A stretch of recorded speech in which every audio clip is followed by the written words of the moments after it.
இன்னைக்கு வந்து நம்மளுடைய டிஎன்ஏபி சார்பாக இதில் உள்ள சிறு குறு தொழில் நிறுவனங்கள், அதாவது வெண்டர்ஸ், அப்புறம் இதுக்கப்புறம் யார் யாரெல்லாம் இன்வெஸ்டர்ஸ் இருக்காங்களோ அவங்களோட இன்னைக்கு ஒரு மீட்டிங் அரேஞ்ச் பண்ணியிருந்தோம். ஏற்கனவே இவங்கெல்லாம் பலர் வந்து பல மாநிலங்களில் தொழில் நிறுவனத்துக்கு இதே போன்ற தொழில்கள் செஞ்சுட்டு இருக்காங்க. அதாவது எலக்ட்ரிசிட்டி போர்ட் ஜென்ரேஷன்ஸ், அப்புறம் சோலார் பவரில், அப்புறம் விண்ட் பவர், இது எல்லாத்துலேயும். அது இல்லாமல் வந்து இந்த சப்ஸ்டேஷன்ஸ், இந்த எரெக்ஷன்ஸ் எல்லாம் இருக்காங்க. ஸோ இந்த வெண்டர்ஸ் எல்லாம் கூப்பிட்டு வச்சு இன்னைக்கு அவங்களோட மீட்டிங் வச்சோம். அவங்களுடைய குறைகளை கேட்டு, ஏன்னா அவங்களுக்கு என்ன மாதிரியான குறைகள் இருக்கு, என்ன மாதிரியான பிரச்சனைகள் இருக்கு, ஏன்னா இனி வர்ற காலங்களில் நம்மளோட டிஎன்விபியில் அவங்களுடைய பங்களிப்புகள், அதாவது பவர் ஜென்ரேஷன்ஸ்ல நாங்கள் சொல்றது பவர் ஜென்ரேஷன்ஸ்ல மட்டும்தான் நம்ம வந்து தனியாருடைய பங்களிப்புகள் அவங்ககிட்ட வந்து வாங்கிட்டு இருக்கோம்.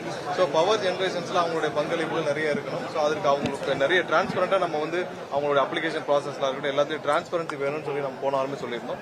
அதுதான் முதல்வருடைய கொள்கையும். எங்கேயுமே வந்து லஞ்ச லாவணியம் இருக்கக்கூடாது, எந்தவித குறுக்கீடும் இருக்கக்கூடாது.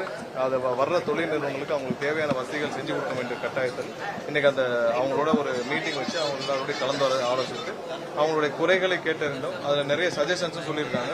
அதெல்லாம் கேட்டறிந்து கண்டிப்பாக அதை நிவர்த்தி செய்து அவங்களுக்கு சுலபமாக்கும் வழிமுறையில் ஆராய்ந்து கண்டிப்பாக அவங்களுக்கு திரும்ப வர அழைப்போம்னு சொல்லியிருக்கோம். ஸோ இது ஆன்கோயிங் ப்ராசஸ் தான். அடிக்கடி இது மாதிரியான மீட்டிங் நடக்கும். ஏன்னா நிறைய குறைகள் கடந்த சில ஆண்டுகளாக முன்னாடி இந்த அரசுகள் மூலியமாக அவங்கெல்லாம் நிறைய பிரச்சனைகளை ஃபேஸ் பண்ணியிருந்தாங்க. நீங்களும் இருந்திருப்பீங்க, அவங்க எல்லாம் சொல்லியிருப்பாங்க என்னென்ன பிரச்சனைகளை ஃபேஸ் பண்ணாங்க, எந்தெந்த வழிகள்லாம் அவர்கள் தொழில் செய்ய முடியாத ஒரு சூழ்நிலை உருவாக்கப்பட்டது. ஸோ அது மாதிரியான சூழ்நிலை இனிமேல் இருக்காது. கண்டிப்பாக டிஎன்ஏபி வந்து என்னைக்கும் மக்களுக்கான ஒரு நிறுவனமாக, சிறு குறு தொழில் நிறுவனங்கள் யார் யாரெல்லாம் அதை நம்பி லட்சக்கணக்கான தொழிலாளர் இருக்காங்க அவங்களுக்கான ஒரு நிறுவனமாக மாறும் என்பது எந்த மாற்று கருத்தும் இல்லை.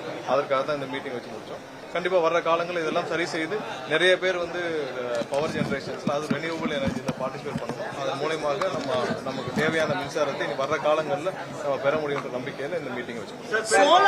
கருத்து வந்து ஒரே நிறுவனம் வந்து நிறைய டெண்டர்ஸ் எடுக்கிறாங்க, தெரியுமா? அதன் மீது நடவடிக்கை எடுக்கக்கூடிய சூழல் இல்ல. கண்டிப்பா அதற்கான காரணங்கள்லாம் தான் எந்தெந்த நிறுவனங்கள், அதாவது அவங்க சொல்லது என்னன்னா, ஒரு சில நிறுவனங்களுக்காக ஃபேவர் பண்றதுக்காக நிறைய டெண்டர்கள் விதிமுறைகள் நடந்திருக்கு. ஒரு சில நிறுவனங்களுக்காக டெண்டர் கொடுக்கறதுக்காக அவங்களுக்கு கொடுக்கறதுக்காக நிறைய கான்ட்ராக்ட்கள் வந்து விதிமீறல் பண்ணி கொடுத்திருக்காங்க. அதற்கான ஆதாரங்களையும் எங்களிடம் ஒரு சில பேர் கொடுத்திருக்காங்க. அது இன்னும் பார்க்கல, ஏன்னா சீல்டு கவர்ல கொடுத்திருக்காங்க. அவங்களுடைய மொத்த குறைகளும் பாத்தீங்கன்னா, ஒரு சில கம்பெனிஸ்க்கு இப்பவும் பாத்தீங்கன்னா அவங்களுடைய கான்ட்ராக்ட், அதாவது டிஎன்இபி செய்ய வேண்டிய வேலைகளையும் அந்த தனி நிறுவனங்களுக்கு கான்ட்ராக்டா கொடுத்து அவங்களை வந்து வேலை செய்ய வேண்டிய நிலையில தள்ளியிருக்காங்க. சோ அந்த தனிய நிறுவனங்கள் பயன்பெறும் வகையில் அவங்க சொல்றதெல்லாம் ஒரே நிறுவனங்கள், ஒரே நபர், ஒரு சில நபர்களை பற்றி தான்.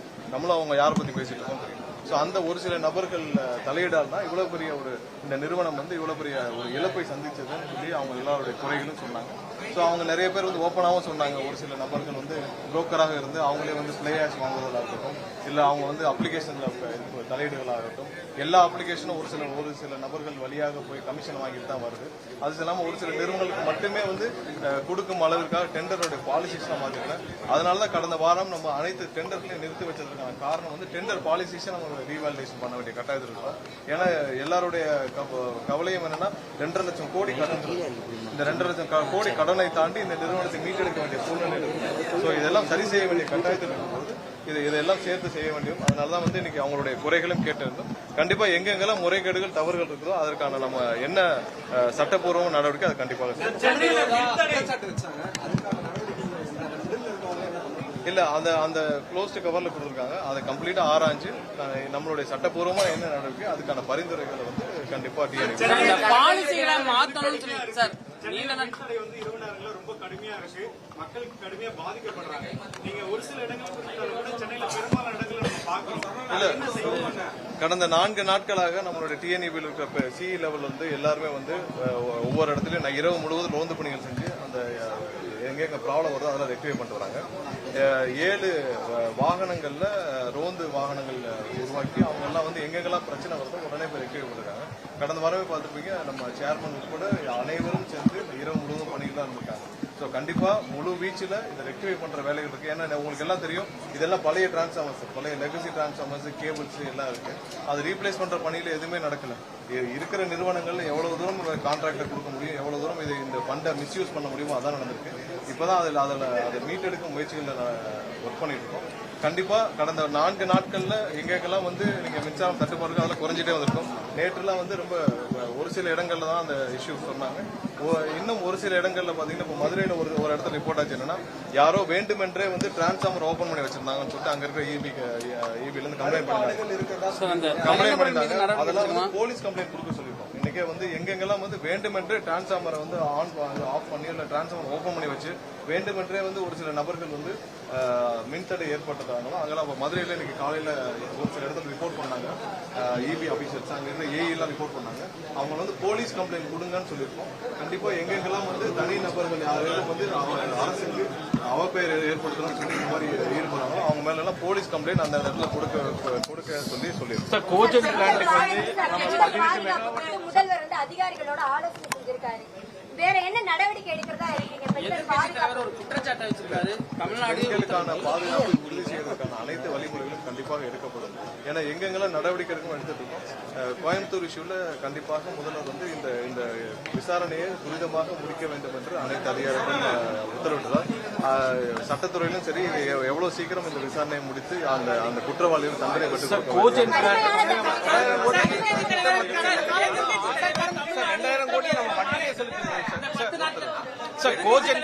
குற்றச்சாட்டை வச்சிருக்காரு. தமிழ்நாடு உத்தரப்பிரதேசமாக மாறிவிட்டது இந்த 10 நாட்கள்ல அப்படிங்கிற ஒரு குற்றச்சாட்டை முன் வச்சிருக்காரு.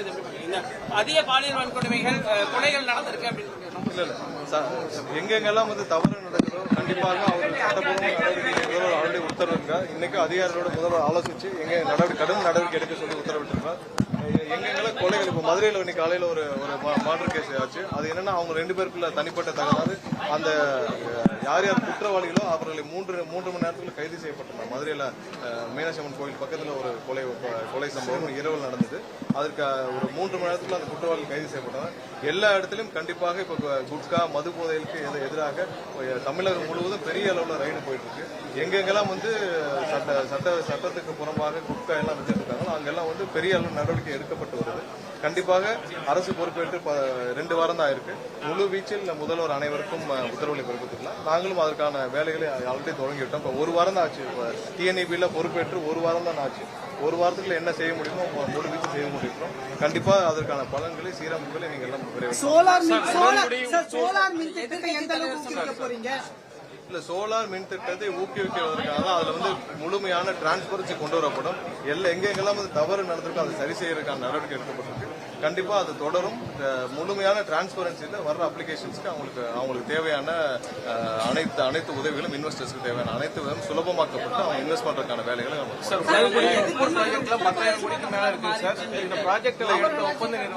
எதிர்கட்சி தலைவர் முதல்ல அவர் வீட்டுல இருந்து வெளியே வரணும். உதயநிதி வந்து வீட்டுல இருந்து வெளியில வரணும். வெளியில வந்து என்ன நடக்குதுன்னு பாக்கணும். அவர் இன்னும் அவருடைய தந்தை தலைமையிலான ஆட்சி இருக்கிற மாதிரி நினைச்சிட்டு இருக்காரு. இது முற்றிலும் தமிழக மக்கள் அனைவரும் சேர்ந்து அளித்த ஒரு தீர்ப்பு. என்னென்ன மக்களுக்கான பணிகள் செய்யணுமோ அதை 100% செஞ்சுட்டு வராங்க. முதல்ல அவர் வீட்டுல இருந்து வெளியில வந்து வெளி உலகத்துல என்ன நடக்குதுன்னு பார்க்க சொல்லுங்க. வீட்டுல இருந்தே வந்து முன்னாடி இருக்க மாதிரி யார்கிட்டயும் ரிப்போர்ட் வாங்கி பேசிட்டு இருக்காரு. முதல்ல வீட்டுல இருந்து வெளியில வந்து உதயநிதிக்கு இங்க என்ன நடக்குதுன்னு பார்த்துட்டு பேசினா நல்லா